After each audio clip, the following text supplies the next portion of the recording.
All of my vices, they come with politeness. I promise I'm righteous inside. Prices, my might is something of a titan. I'm sharing, so come take a slice of the pie.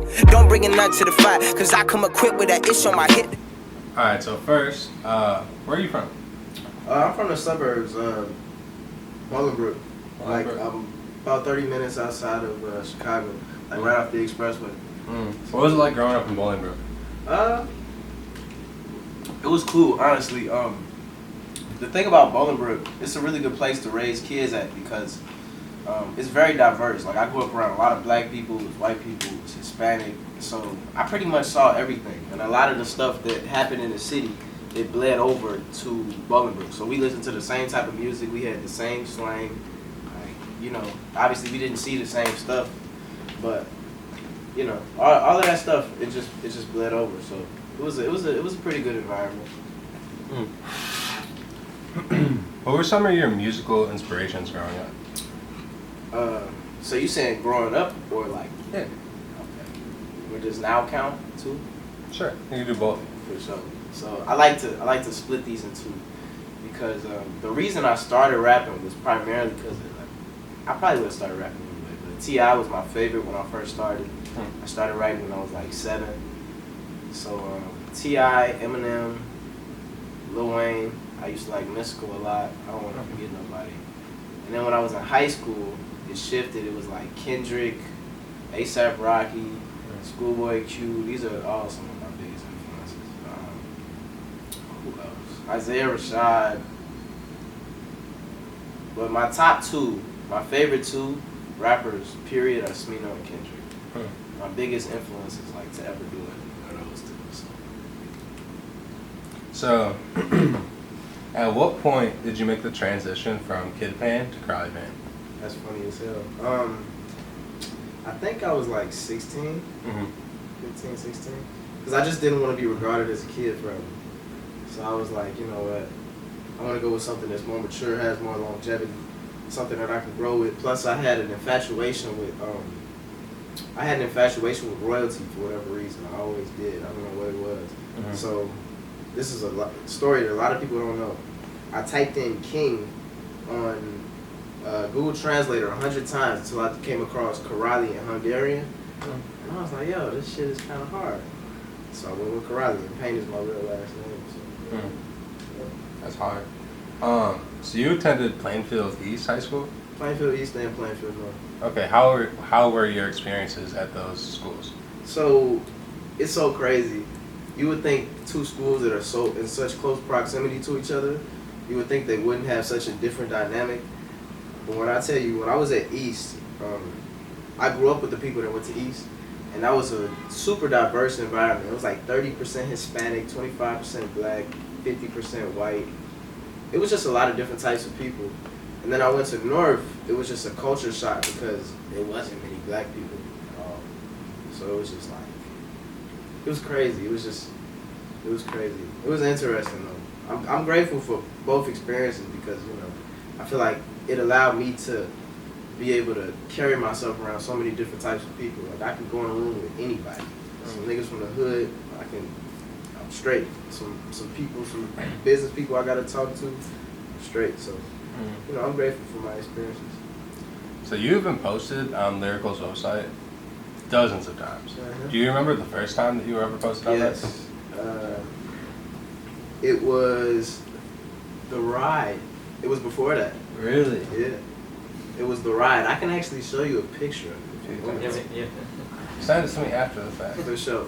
If you go on Twitter, type in @KaraliPayne, or type in @Lyrical Lemonade, The Ride. That was the first thing Cole posted because when I was at Columbia, I went to Columbia. I don't know if you know that. Yeah, so I went to Columbia for a year, and you know Parker Foster, Yeah. Visual Season. That's like me and him are like brothers. So basically, me and him shot as soon as I got to Columbia, and him and Cole were friends. So he was like, "Oh, I can get you a premiere on Lyrical Lemonade." That was my first ever blog post. That's awesome. Yeah. So they premiered The Ride back when Lyrical Lemonade had like 700 followers. Let's do that keyboard. Yeah, you see that picture of me, you're gonna be like, damn, you look young as hell. So you just recently dropped that EP for the fun. Mm-hmm. What was the creation process of that tape like? Man, so the way it started was with July 8th Part 2, which was a complete accident. So I sell beats on the side, like under an alias, and I usually sell trap beats on the side because whenever I make beats that are in my lane, I usually want to rap on them. So I was trying to make a trap beat, but it just didn't sound like a trap beat, and it ended up being July 8th Part 2, and I was like, bro, I'm not finna sell this. I'm about to use this. This is like 6 days before my birthday. And I didn't have any plans on my birthday, so I was like, you know what? I have a July 8th Part 1. I can record to this beat. This would be July 8th Part 2, and this would be my birthday gift to myself. Record this and get it out within 6 days. So I made the beat. I recorded to it. I got a little video, not a real video shot, but like I got a tiny video shot and dropped it on my birthday. And I love that song so much, and that song really carried me through last year because I didn't really drop much music. So in like November of last year, I decided, I was like, you know what? I'm gonna drop an EP based off of this sound. So I just started making beats that I felt like had the same vibe as it, and it just ended up being for the fun. So yeah. And then to go off that, what are you currently working on? I'm working on my album right now. So I don't know.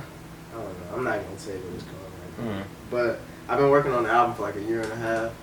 So my goal is to get that out early next year. I'm trying to get the rollout going and shit. So yeah, that's what we working on. Also, I'm finna drop one of the best videos of the year Thursday.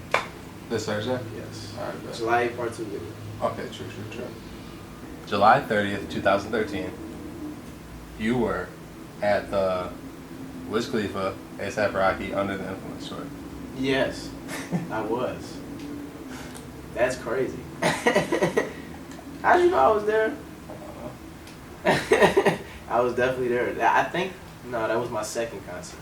My first ever concert that I went to was with Mac Miller, actually. It was Wiz Khalifa and Mac Miller. It was at the same place. Because you know, Wiz Khalifa was in Tinley every year. Every fucking year. Yeah. So first one I went to was Mac. Second I went to was Rocky.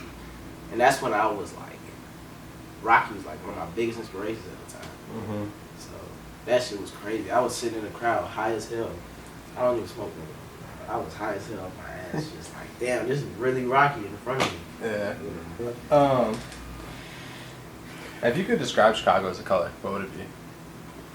I don't know. I feel like you would have to make like a combination.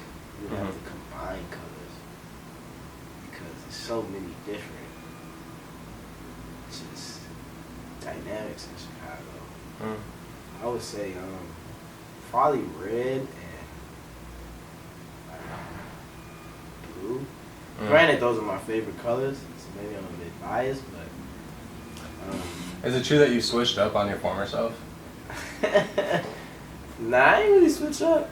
I don't rap nothing like that no more, but that's funny as hell. I want to know how y'all found that. Well, actually, it's not. You can actually look my name up and you can find that. But damn, I'm gonna have to play off some of that. I found that and I was like, I just gotta fit this in somehow. I made that myself. I could tell. Yeah, shit's ass.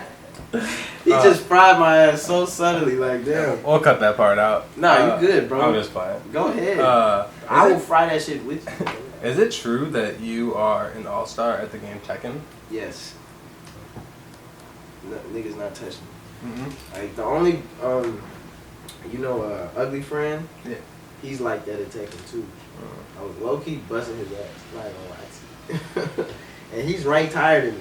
Really? Yeah, but him and his brother Nakai are the only people that can really see me that I've met in Chicago that can kind of see me. So. If you watching this and you play Tekken, Xbox, hit me. Come on, let's do it. I got money on it too.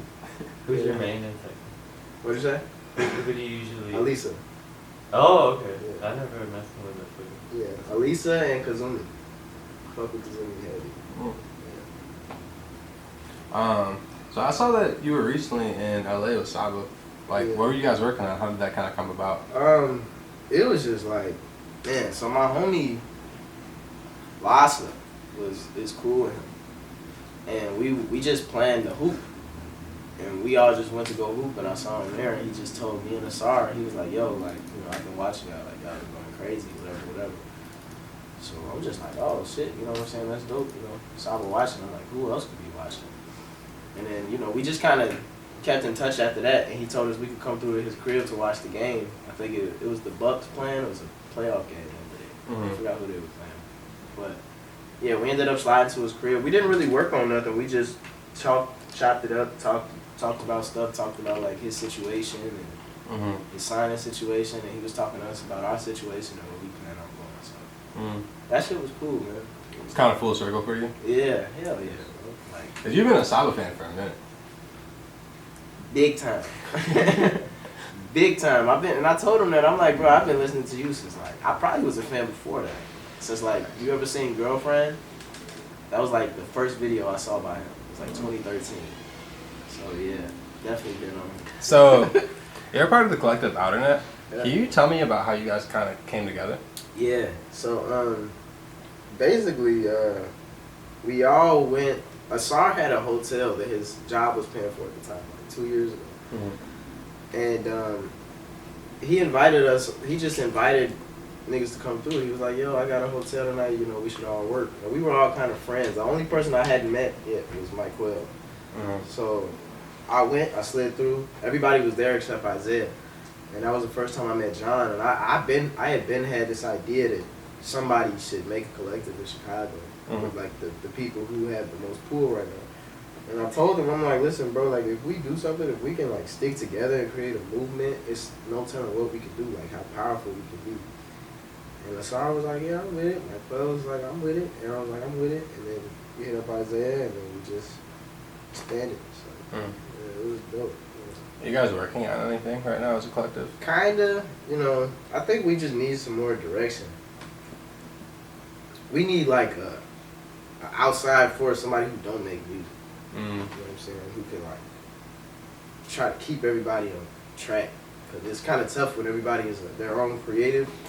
It's like, you know, you look at places like TDE and whatnot. They're kept in track because they have people who don't make music who can, you know, keep them going in the path that they need to go on. So, yeah, but you know, we're working. We're working. So I always ask this question to Chicago artists that I interview. So there's always that conversation, right? Like Chicago doesn't have this, whatever LA has. Chicago doesn't have this, whatever Atlanta has. What do you think is missing in Chicago's music community? Unity. 100%. Like, you know, we do the basic supporting, like retweeting and quoting and everything, but when it comes to just reaching our hand down and helping the next person and really sharing our resources with each other, I feel like Chicago is lacking on that big time. Like, I'm trying to change that myself. I plan on, once I get to where I need to go, I'm trying to open up Lego offices here and everything, because we don't have none of that. Everybody always, they get on and they move. You know what I'm saying? I'm not really trying to do that. Like, if I move, it's probably going to be for like 2 years tops, just so I can expand whatever connections that I want to get. But yeah, unity, definitely, and connections. So, Who are some artists that you want to work with in the future? it's a lot of people. Shoot, Kendrick, Drake, Smino, Saba, Isaiah Rashad, J.I.D., J. Cole. It's a lot of people, man. Anybody that I consider to be talented, I'd work with Kanye. Much as people get mad at him, if Kanye asks me to hop on the album, I'm on that album. Not even gonna think twice about it. Love to rap with Wayne still. A lot of people, man. It's too many to even go through, but yeah. Then the last question I have for you is, where do you see yourself in 5 years? In 5 years, I see myself just as one of the bigger rappers and just inspiring thousands of people to chase after their dreams and to go against the status quo, you know. So, because I feel like I feel like that's what my purpose is. That's what I'm here to do. So, Yeah, definitely. I know where I'm headed. I see myself at festivals in a year or so. Yeah, most definitely. I know 20 hoes calling, bitch, they all gon' fuck on me. I know 20 niggas ballin', bitch, they all up on my team. Watch I pull up in that foreign when I drop my newest shit. Bitch, I'm 24, talking like I hit the lottery. Ay.